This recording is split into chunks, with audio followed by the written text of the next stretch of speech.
well as Research and Development and Extension, BPRD, Vice President for Research and Development, Dr. Ronaldo Orcano, sa VP for Finance po namin, si Ma'am Maria Paz Fatima Palmares, and kasama na rin po ng aming VP for Academic Affairs, Dr. Norma Mulot. So talaga naman po tulong-tulong po, joint effort po talaga para makilala at gumawa po ng pangalan yung ating paaralan. And tulong na rin po ng Tourism Office rin po ng San Jose. Talagang ang laking bagay po, sir. Laking bagay, oo. Yes. Oo. So ano ba, may iba pa kayo naiisip na gawin kong doktor o may mga nire-research pa kayo ngayong iba? Yes, sir. After po namin ma-develop yung 11 onion-based products, so ngayon po ay meron na po kami nasa pipeline po ulit na research para po, onion-based pa rin po siya, sir. So, i-discuss na lang po namin. Yes, oo.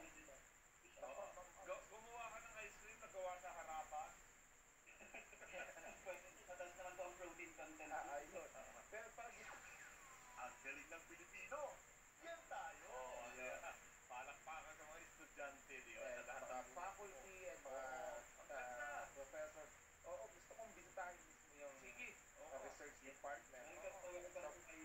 Oo. Total, lagi din naman ako nandiyan sa Occidental Mindoro, papasyal ako na. Kaya lamang si Mariboy, hindi ako iniimbitahan. Oo nga eh. Kanya kasi Rodaga. Sige sir, maraming salamat.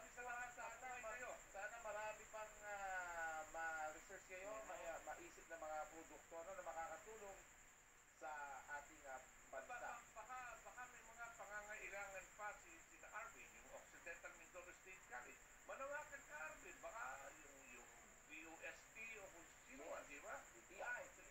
Oo, sige, Arvin. Nasa iyo ang pagkakataon. So, I'm taking this chance po para po sa ating mga televiewers, sa ating mga netizens po na talaga namang, and mga funding agencies, kung meron pa po kayong gustong maipaabot na tulong para po sa amin, sa Occidental Mindoro State College, bukas po ang aming paaralan. Makipag-ugnayan lang po tayo sa opisina ng tanggapan ng tumulo ng paaralan. So, welcome po ang anumang tulong na pwede niyo pong maibigay sa amin. At ngayon pa lang po nagpapasalamat na po kami kaagad.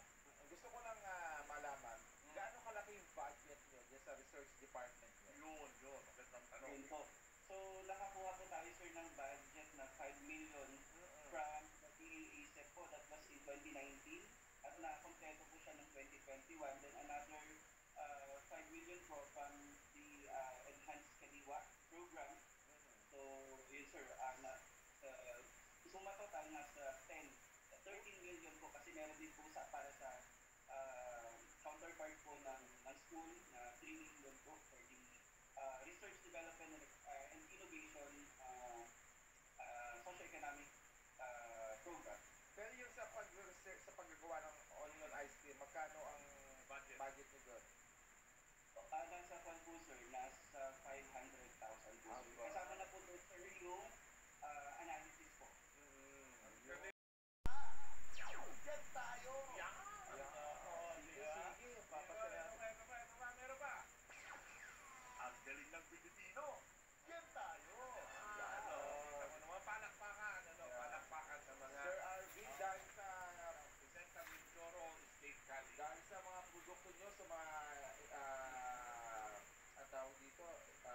mga research na ginagawa nyo, ay talagang yung hindi lamang Occidental Mindoro